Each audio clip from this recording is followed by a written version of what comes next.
Welcome to the Beyond Divorce Embracing Change podcast. My name is Michael Flores, and I will be your host while we explore the complex journey of divorce with empathy, insight, and practical knowledge.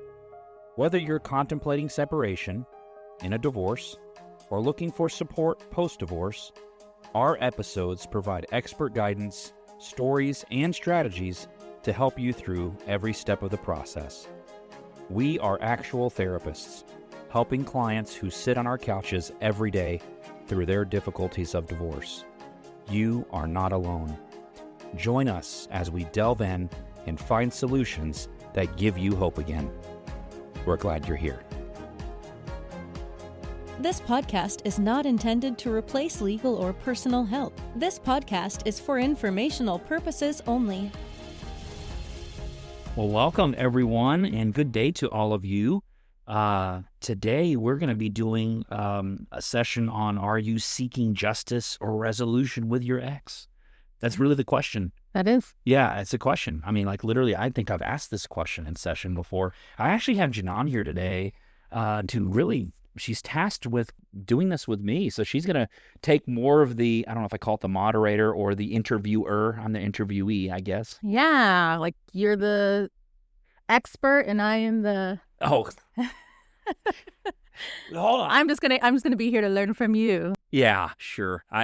If that becomes the case, they're going to probably get bored pretty quick. I hope you'll chime in. Obviously, yes. Hey, please do that. So thank you for that, Jinohn. So Jinohn's going to be taking over the interviewing role. She will be interviewing me mainly for this podcast. Don't forget to subscribe to our podcast wherever you listen.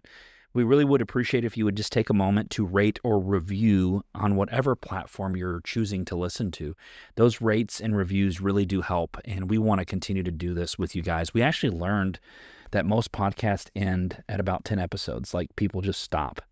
And I'm not willing to stop, but if it's not getting to people, I mean, it probably will deflate me a little bit, and I'll be like, I don't know if people really want what we have to offer. So my hope is that they will rate and review, share, let people know that we exist. Like and subscribe. Like and subscribe. That's what my kids say on YouTube stuff all the time. Like and subscribe. So yes, please like and subscribe. We would just want to keep helping you. That's what we're here for. So love it. Thank you, Jinohn. Thanks for doing this. Of course. I appreciate that. Of course. So let's get into this. Where do you want to start? Well, let's do, I think the phrase is brass tacks. Let's talk about just the definition of justice and resolution. Yeah. In the context of divorce. Okay. What does justice look like in a divorce? Well, that's a great question, Jinohn. And I think when I've learned from the individuals I've had the pleasure of serving, justice to them really a lot of times is feeling like they got to tell their story, that it was heard. Yeah. I think that's step one of justice for people. Mm-hmm. And I think step two for them is that something actually happened. There's an accountability that happens. I used to call it like a moral debt being paid. Typically, when someone wants justice, they're saying that there was an injustice, right? I mean, I think that's what that means. Yeah. And so they're wanting a debt of sorts to be paid. And what that looks like is someone called them out on it. Someone said, hey, we're not going to do that anymore. Or there's a consequence for the reason you did X, right? Whatever that is. And so to me, that's what I assume, based on what I've learned, that most people are looking for. Right. But step one, I think, for people with justice is, they've heard my story. Yeah. So that's probably the way I would define it. Wow. Yeah. And that just kind of made me think of some experiences that I've had where it wasn't necessarily anything that had to do with, let's say, the actual court process, but like you said, a moral debt. They wanted to be heard.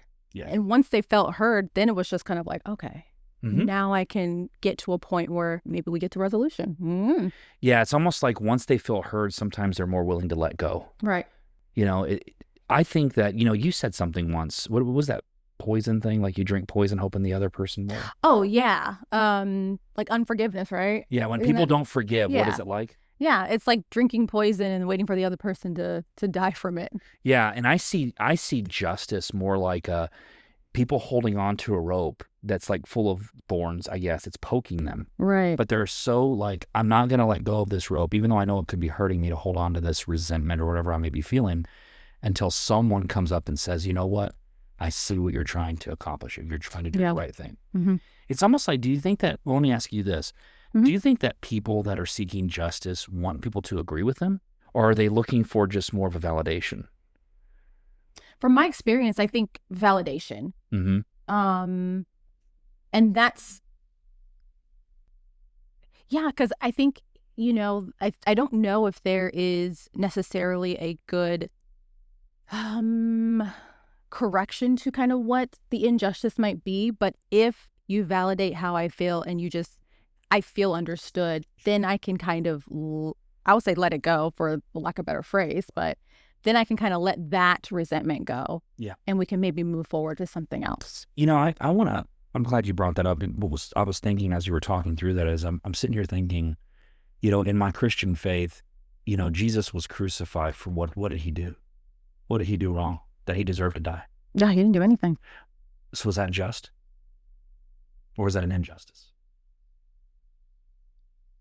I guess if you're thinking like as a Christian believer, I think we would come from the perspective that was an injustice. Injustice, right. For other people who believe that was justice, was this man is claiming to be God, mm-hmm. or the Son of God, and he's a blasphemer. And so we need to protect the people from this blasphemer who's spewing all these lies mm-hmm. to people. In reality, they were afraid of him, but they killed him. Right. And so to them, that was justice. Justice was crucifying. Mm-hmm. But to those who believe in him, it was an injustice. So then the question comes down to, how do you really define justice? Because one person thinks it's injustice, other person thinks it's justice. And so then we have this back and forth of what is truly just. I think it's truly a philosophical question. I think justice is absolutely philosophical in some ways. Yeah. I mean, I don't know. I'm just talking through it with you, and I'm using my faith as an example. Mm-hmm. But what's really amazing about, if you're a Christian believer and you say that was an injustice, what they did to Jesus, for what, their reasons.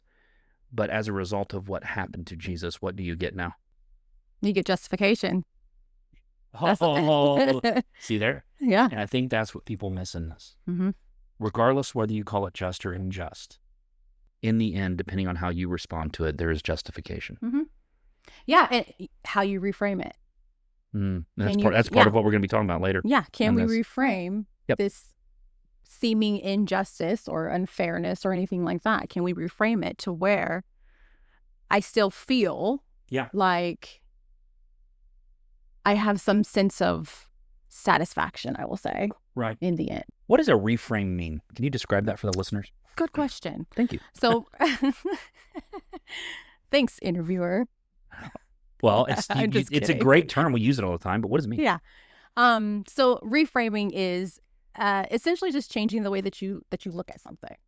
So I could look at, I like to give this example to the kids that I talk to all the time. It's kind of wacky, but I go off the left field so then it can kind of, it can hit.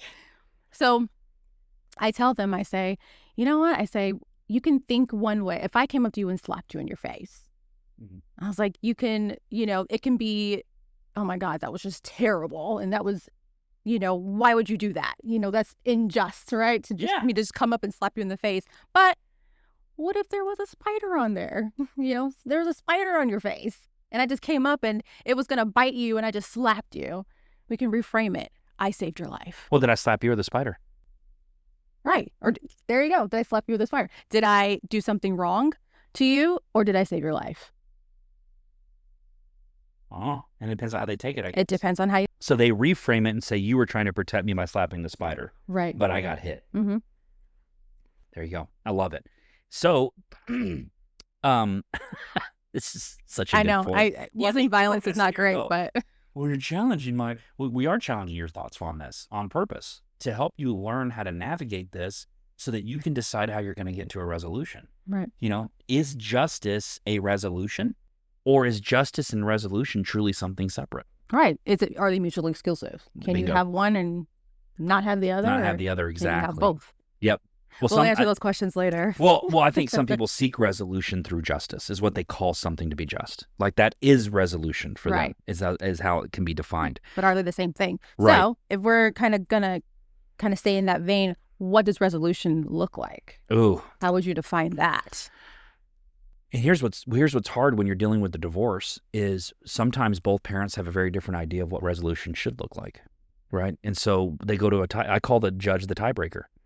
You know, when parents typically agree, I've learned that most everyone lets them do their thing as long as it doesn't impede the safety of the child. Yes. Right? I mean, I had a scenario where a kid was grounded from their cell phone. One parent said a week, the other parent said a month. The parent said a month, that's too long. The parent said a week, he says that's not long enough. So here we are not figuring out this timeline of event. By the end of the deal, they agreed to do a month. Now, I'll be honest with you, I must have done a great job not giving my opinion on that situation because I did truly feel like a month is a pretty long time not to have a device. I mean, that's a long time. That's a whole month, like you can imagine. Yeah. However, as a result of their agreement, it was fulfilled. Kiddo comes into the session. Parent says, hey, we had a conversation. We agreed on a month. Yeah. Kid looked at me like, what are you going to do about this? And I said, your parents agreed. That has more authority than me. Mm-hmm. And yeah. I said, why? Well, what do you think about this? He literally looked at me and said, these parents don't ever agree on anything. Ever. But I'm really glad that they did this time. Right. It's almost like he appreciated the agreement. Yeah. However, I hate that I'm losing my in spite of the... Yeah. So we got justice, maybe a little sprinkle of resolution. Yeah. So I guess what I'm trying to say is like a resolution starts with how it's defined.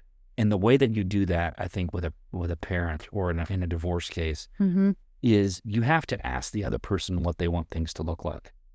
You can't offer anything to be helpful if you don't know what the other side really wants. If you're only offering what you want, that's not resolution. Right. It's almost like I know what I want, but I really don't know what you want. Or maybe I think I know what you want.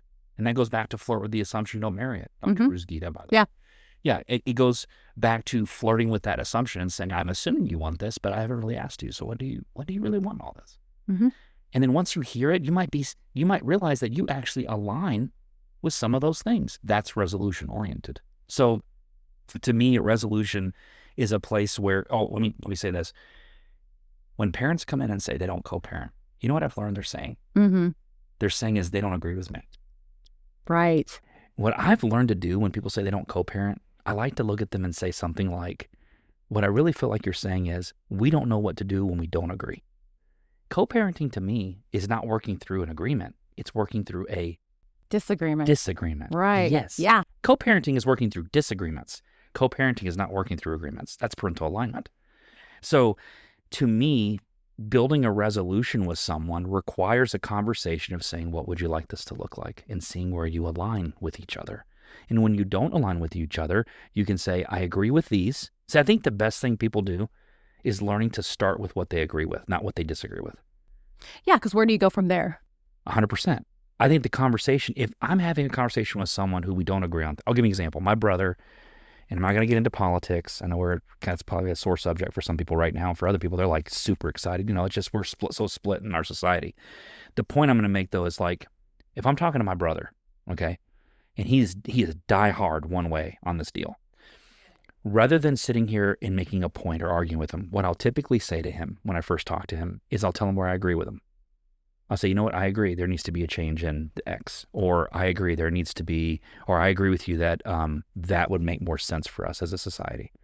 And once I do that, it deflates him. Right. Lowers the defenses, right? Lowers the defenses. Mm-hmm. And then I get to say, here's the part where I'm not on the same page with you. I do that second. I think parents, when they're trying to resolve things, I think they do it backwards. Yeah. I think they just tell them what they don't agree. They just go right into it. Like, no, that's dumb. We're not going to, whatever. I'm like, hold on. But where do you agree? Mm-hmm. Well, you can't know where you agree until you ask them what they want or what they want it to look like. Be willing to be curious, you know? So resolution, in my opinion, starts with curiosity. Curiosity. Yeah. I think. You can chime in and say, Michael, you're way off. Michael, you are way spot on. I invited you to say that. Okay, But why am I off? I said spot on, though. Oh, spot on. I didn't hear it. I didn't even hear it. You're so spot on. No. Well, anyway, I think that resolution starts with curiosity because a resolution Well, let's talk about that word for a second. What does it mean to resolve? Not solve, resolve. Solve again. So it means it's solvable. Solvable. If you can solve it again. Mm-hmm. It means a solution exists and we can do it. We can resolve it. Mm-hmm. Resolve it. Resolve it. Yeah. Isn't that weird? No. I never thought about that word like that. Yeah, I don't think about words very Solve often. again, which means it's solvable. So maybe the first part, let's get into the next part of this, which is making a mindset shift. You have to assume that all problems are solvable. Yes. You have to. You have to assume that every problem can be solved. Once you assume that, then it just becomes your creativity and your imagination on how to do it. I mean, I'll give you a funny example. We'll use someone in our society, Elon Musk. Mm-hmm. Oh, yeah. This dude's doing stuff. Oh, yeah. I mean, he's creating the Jetsons, isn't he? I mean, we're about to have these little pods come out. You think these pods are going to do a podcast? I hope not. Please don't take my job. these machines. No, but I'm like, he's like creating Terminator, in a sense. He's creating these machines that can do all this cool stuff. No, but Elon likes being told it's not solvable. It can't be done. It can't. He loves it. He's like, oh my gosh, now I have another thing I can solve. Like he loves problem solving. Mm-hmm. So in my opinion, he really believes everything can be solved. That's his mindset. Everything can be solved. Mm-hmm. The question is, do you want to? Do you suppose that people that want justice want to solve the problem? Or they just want something, or is it more personal to them? I was going to say maybe they want to solve their problem, but not the problem. Okay, Jinohn, since you said that, describe what that means. They want to solve their problem, not necessarily the problem. Right. What does that mean? So I'm going to flesh this out as I'm talking. That's fine. Do it. I think that, I think justice is very personal. Yes. When you're seeking justice, I'm seeking something very personal to me. Right. And so it is my problem that I need it to be solved, but it may not be the problem, and the problem just that the family is having, we'll say. So in divorce situations, it's just like, I don't even have a good example, but let's do this. Okay. We'll do custody. That's probably the easiest and usually the most common thing. Let's do it. Well, let's define what custody really is. It's not possession access. Custody is the rights to your kid. The rights to your kids and all that stuff. But let's talk about possession access. Let's do that. There you go. Let's say what it is. Possession and access, the problem is I'm not seeing my kid enough. Yep. That's the problem. And so I need justice. I need to see my kid more. Right? Yeah. That's what we hear. We hear it. That's what we hear.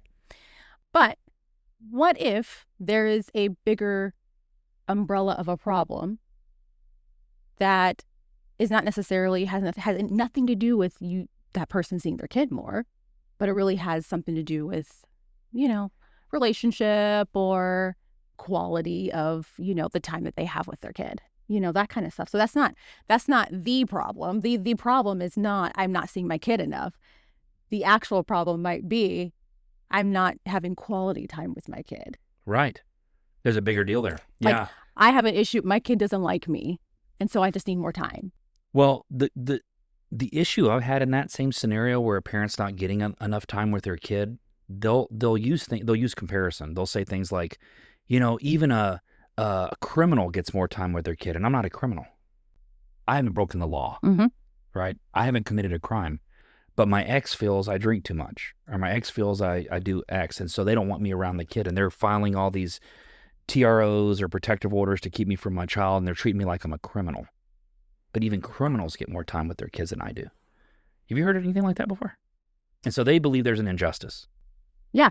Yeah. Yeah. So what I've learned to do in that situation is go, this almost seems, and I hate to use that word, the taboo word, that seems unfair. They'll agree with that. Oh, yeah. Oh, yeah. And I say, so how do we solve this? I'll kick it back to them. How do we solve it? Well, the court needs to this, the court. And I just look at them and say, well, unfortunately, I'm a therapist. I'm not the court. You'll have to take it up with the court. Right. Like, to me, I've learned therapeutically, like when a person wants justice, I'm probably not their person. Yeah. Once they define it to me that it's that, I'm probably not going to help you in therapy. You're going to feel like I did a bad job because you were wanting something I can't offer you. Because what you want done is there's a moral debt owed to you, and I can't make them pay it. Right. Makes sense? Mm-hmm. So You want that's probably where you go to the court for. However, the mind shift has to change into, if you're willing to look at yourself and say, I wonder what I'm creating, if anything, that is putting the other person in a position to do what they think is just. Right. Because the injustice you think you have is justice to them. Right. I'm dead serious. Like, if people could do that, is go, it is so unjust that this is happening. Well, they think it is justice. The other side does. Go back to Jesus. When they crucified him, they thought they were doing what was just. Yeah. And it was an injustice. We call it an injustice, those believers, right? Mm-hmm. And they call it justice. So which is it? Yeah. So when you think you have an injustice, they think they have justice. Just know that. And if you flip it and you say, this is just, they're going to say it's unjust. Right. They're just going to reverse you. So Uno reverse card, boom, there you go. So to me, I don't know if justice is truly resolution. I think when Is it like winners and losers? Like, there's always going to be a winner and loser when you talk about justice, right? And not to bang the court, okay? Not to hit the court, but I'm going to say something about the court. I don't think the court does lend itself to winning and losing. And probably not on purpose. It's just built that way. Our court system is built on winners and losers. Yeah. So people go land to win. And I will tell you right now, I truly believe, and I think the courts would back this up. Like, if I could ever get a judge to talk on this, I think a judge would say, if you're going to court to solve a problem, everyone's probably losing. There's only one reason you're going to court. It's because y'all can't figure it out. So one of y'all is going to walk out with a loss. And in actuality, you're probably going to both walk out with a loss. And the biggest loss is going to be the kids. Well, say it. Go ahead. Tell them. The biggest loss? Tell them. Yeah, the kids. I mean, because you think about it, in court cases, most of the time, if a parent is trying to seek justice or both parents are trying to seek justice, it prolongs it. Mm-hmm. You know, it's just, go back to court. No, I don't like that. Going to go back to court. I don't like that. And the effect that it has on kids when you have a prolonged court case, it can be detrimental. You know, I think what I hope for people is when they go to court, they don't go to court for justice. They go to court for movement. I would use the court as a way to help get things to move along. Because sometimes one of the things a parent might do is stall, pause, ignore, avoid. And that makes things not movable. So it's kind of like this, when your car goes like dead and it dies, the way you move your car, do you know what gear you have to put it in? I mean, no. So your car died on the side of the road. I push my car. Neutral, right? There you go. Okay. Neutral. Right? You go neutral. You don't put it in overdrive. Right? But that's how people use the court systems. They use it as overdrive. And I think the attorneys do that too. But in reality, what I've learned is they're doing that to create movement. Does it make sense? It's to get things to move. If you use the system not for justice, because remember, justice is one of those philosophical words in my opinion. Right. What some may think is just, others think there's unjust. I believe that if you use the court to create movement, not justice, you'll get further along. And then, hopefully, what's built in there is an arrangement on how to get to resolution. Right. Does that make sense? I don't know if that makes any sense at all. Yes, it does. It does to you. Hopefully to our listeners. Does it make sense to you out there? Well, Go ahead and comment. Well, yes. We want you to comment. We want you to ask us questions. You can say, Michael, what the heck were you talking about on there? That does not bother me. Ask me. I would love to get to talk more. So did you know we're doing that now? We're answering questions. Oh, no, I did not. Yeah. So we got to answer a question on one of the episodes with Armando. Oh, nice. So we're going to start answering. Oh, no, I did know that. Okay, yes. Should I? I knew it. Okay. So for those of you listening and you want to ask us questions, look in the link. Typically there's a place there for you to ask your questions. If you have them, we will try our best to answer all of them if we can. But we will answer questions. So please ask your questions. We want to answer them. It was really fun because we don't know the questions. And so what we do is we get the question and then we turn it over and look at it and go, oh, there it is. It's so funny because we're like, oh, that's a good, and we're kind of having to think through it on the spot. So it's actually, it's really cool. That's fun. It is fun and challenging. That is really fun. But I like the challenge. So okay. So anyway, getting back to this, I believe that justice and resolution can coincide depending on how they're used. Okay. I don't think they're the same. I think they are different. I don't think you can, let me say it this way. I think you can get justice and no resolution. Yes. But I think when you get resolutions, you always have justice. Yeah, or there's like a vein of justice Built within into it. Yeah. That's right. It's like a layer, isn't it? So I think when you have resolutions, there's a layer of justice. I do believe that. Yeah. I'm not going to say it's you can call it just, but there's a layer of justice in resolutions. But there's not always a resolution in justice, in my opinion. I just don't know. Yeah. I mean, that's a question. But that's how I'm seeing it right now. What are your thoughts on that? Yeah, I mean, I agree. I mean, one thing that I was kind of thinking about is, can both parents get justice? Can they both get justice? Can they? Without the resolution, though. I think resolution is very collaborative. So if you are, like, kind of like what you said, if you are gunning for, and I'll say gunning in very... if your MO is... on purpose. If you're gunning for a resolution... Yeah. I think that they can both get a form of justice, like you said, because it's collaborative. And... True. You're... I don't know, compromise, those kind of things. But I don't know if I believe in compromise. I believe more in validation. Okay, tell me more. I think a true layer of compromising to people, like when I hear that, I get the feeling of I got to give something up. And I don't think people who are seeking out justice are wanting to give anything up. They're wanting something to happen. But if you said, hey, have people really understood where you're coming from? Does anyone get it? Does anyone sense what you're feeling? If they're like, no, they don't. As soon as they do feel that, they start to feel they're getting justice, I think. Okay. I think. Okay. So I will go back and say that, to me, not compromise, but basically that resolution has to have some level of validation built into it. Okay. So what I would task the listeners to do is, if you want there to be a resolution and you want justice to be a part of it, you're going to have to validate the other person's side that you don't agree with. At some layer or level, you're going to have to at least validate their point of view. You may not agree with them. Validation doesn't mean agreement. I was just about to say that. Well, say it. Validation does not mean agreement. It doesn't. Let's does be not. clear on that. Yeah. I tell that to parents all the time when they're talking to their kids. I'm like, even if they say something that you don't believe has happened, validate their feelings. Right. Anyways. So remember the kid that lost their phone? Yes. Yeah, for all that long. Yeah. Experience your parent like a month. Looking at that kid and going, man, it's going to be really hard to not have your phone for a month, huh? That's validation. Mm-hmm. That doesn't mean I'm going to go, well, since that's the case, let me go ahead and just make it 2 weeks. Yeah. No. I might just say that's going to be really hard. It's going to be really hard to miss out your friend's birthday party because, your grades weren't good. Right. Or whatever it might be. You're just saying, I can see this is hard. I can see you don't like this. I can see you don't trust me. Yeah. I can see that you don't. It's okay to say that to them. That's validation. I can see that. Yeah. I get it.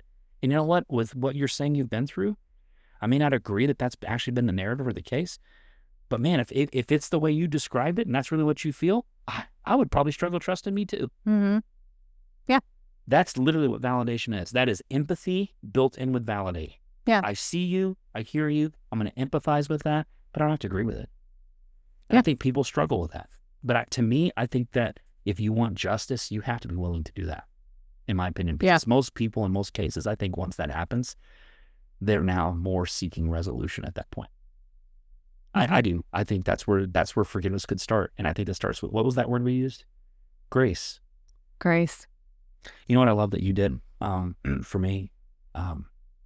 You said something to me, and I didn't really steal the word. I knew the word, but I didn't ever think about it. You said something about grace. Did you make a video or something, a short, where you talked about give yourself grace? Yes. Don't ask me to quote it because I have no idea what I said. I'm not going to ask you to quote it. We say a lot of stuff. I'm not going to ask you to quote it. But it rung with me because we have to, as counselors, give ourselves grace too. We're not perfect. Oh, right. Yeah. We do our best. Yeah. We have to give ourselves grace as spouses. We have to give ourselves grace as parents. And that was one of the things you said was, parents, give yourselves grace. Yeah. And the truth is like, you have to be willing to, if you want grace, you have to give it away. You gotta be, willing to give it. It's almost as if I want people to hear here, like if you want justice and resolution, why don't you just give it away? Life has this weird thing that whatever you give away, it always finds its way back. It just seems to always circulate. What do we used to call it? Karma. right? It goes around, comes around. Get what you reap what you sow. I mean, that's biblical. Mm-hmm. It is. But the truth is, if you want something, give it away. If you want justice, be just. Give it away. Yeah. Let other people have theirs. Remember, what you think is just may be an injustice to someone else. Yeah. Just know that. Just keep that in mind. That's the mindset piece. Yeah. Ooh. Well, keep going. Okay. Is there anything else you wanted to ask me, or did you have questions about anything? Ask as a parent if you want to. Pretend you were a listener and ask me if that will help you. Well, I did have a question because you are a therapist who has a lot of finesse with parents. Ugh. When I watch you, you just thank you. Finesse with them. I don't know if I'd call myself finesse or just sometimes I come off different than finesse, but thank you. So as a parent working with divorced parents, or as a therapist, working with divorced parents, how do you recognize, and it might be easy to, but how do you recognize a parent that's seeking justice versus resolution? And then how do you work with them? Oh man, those are two really good questions. So you said work with them was one? Yeah. And then how do I recognize? How do you recognize it? And only give tidbits because... No, I know. At this point in my career, I don't even know if I know how I recognize. But I will say the things that lead me into being curious is when they come in wanting to tell the story of what happened to them over and over. Mm-hmm. And it's repetitive. Yeah. Like it's when the person comes in and they're always the victim in the story, and everything happened to them. Nothing's happened for them. To me, that's a person who's most likely seeking justice, is what I've learned. Okay. So that's what I've recognized. And that's that moral debt that they're... Well, that's what they're describing. Is moral debt owed. Right. And so to me, I'm like, okay, that's a sign, right? That's like to me, it's almost like, remember, flirt with the assumptions, don't marry them. Right. So it just makes me more curious as a therapist, and maybe that's where the finesse comes. But more, it's the method of the magic, I guess. Mm-hmm. And so that's one of the ways that I recognize. There's others, but that would probably be one of the main. I'm gonna interject because I thought Go of ahead. something. Culturally, have you seen any differences in people that are seeking justice? Well, the issue that I've had with culture is typically the kids are raised as Americans, and their parents are more of the cultural background. I have to be real cognizant of that. And one of the ways that I feel like I can be just, the law is the law. I let that be black and white. But I'll give an example of one. Discipline comes up a lot with culture. Mm-hmm. So how parents discipline their kids. And one of the things I have to do is at least acknowledge that there's a cultural component. And so what I do is I ask, I say, how does discipline typically work in your culture? Or what does that typically look like? Mm-hmm. And I'll let them tell you, let them describe it, and just be interested in it. And then say, oh, I see that. And just like, I know our laws here don't coincide with the cultural component. So how are we going to make that work? If the law says you have to do it this way, but culturally you do it this way, it seems that there's going to always be this tug of war between those two areas. How do we do this? Mm-hmm. And I've learned that works better. So going back to cultural, I think as therapists, we first have to acknowledge that there's a cultural difference. Yeah. And be interested in what that is. Mm-hmm. So yeah. Mm-hmm. That's what I do. All right. Yeah. So how do I work with them? How do you work with them? Well, that's one way to work with them. Yeah. One way that I work with that, people who are seeking justice, is I do exactly what I train them to do, which is to validate it. Yeah. And I'm really clear on validating, not agreeing. I'm really good at that. It's hard because sometimes people will push me to agree with them. They need me to align with their side. People that want justice are real good on that too. Mm-hmm. And that's another way I know, is they're really pushy on me aligning with them. And what I like to do is trying to describe, I got to quote you now, I like going back to the Three Little Pigs story. Mm-hmm. And and to the three pigs, they got justice because he's in jail, right? The wolf. Right. But to the wolf, it's an injustice because he had a sneeze. Yeah. He was just trying to bake a cake for his grandma. Oh, poor guy. He wanted to know if we could borrow a cup of sugar. Matter of fact, he asked from Jill if he could borrow a cup of sugar. Did you see that at the end? Mm-hmm. Yeah. So crazy. Poor guy. Poor guy, right? Yeah. Such an injustice. Such a justice, right? That's my point. And so I think that story is what resonates with me with people. It's going, This is what we have. I told someone the other day, I said, when there's been a crime committed, there's 3 people that have to get interviewed. If you can interview all 3, the victim, right, the suspect, and the witness. Mm-hmm. There's 3. And they typically can't do anything with that case until those 3 people are to discuss with them what happened. And so that's how it works. And I think that's the right way. To me, that is so much justice. Do you think it's just? I'll give you an example. I gave a kid. You get in a fight at school with a kid, okay, and you'll go to the principal's office, and the principal interviews the other kid first. After that interview, they call you in and say, you're suspended. Right. Mm-hmm. Is that fair? I say fair, but is it just? Is it just? Maybe justice and fairness go together. Because Armando says fairness doesn't exist. So then that would say if fairness and justice are aligned, does justice even exist? That's why it's so philosophical. Is it like it negates each other? Like I feel there's justice and there's an injustice, but does it just negate each other and doesn't even exist? Wow. I don't know. Philosophical. We got deep. I like the questions and I hate them. Man, they make my brain go. So that's good. What other questions did you have, Jinohn? I don't have any more questions. Okay. Well, I appreciate you talk a lot on this deal and say that. And thank you for including some of the things that you thought too. I appreciate that. For those of you listening, we just want to say thank you. If you found this helpful, please rate, review. We keep saying that. I know. I'll be honest with you. I always laugh when I watch the YouTube videos of my kids and they say that. But now I'm sitting here saying it because I'm like, now I understand why you have to say that. Please rate and review. Please subscribe to the podcast. Share this with your friends. If you love it, share it with others. If you hate it, tell me. There is a comment section or there's an email. There's a way you can let me know. I can only get better if I know, right? You got to tell me, right? I will take feedback. So in those of you that want to ask questions, please look in our links below. Feel free to ask questions. We are going to try our best to answer those as much as we can. Thank you for being here. We love you guys. Keep moving forward.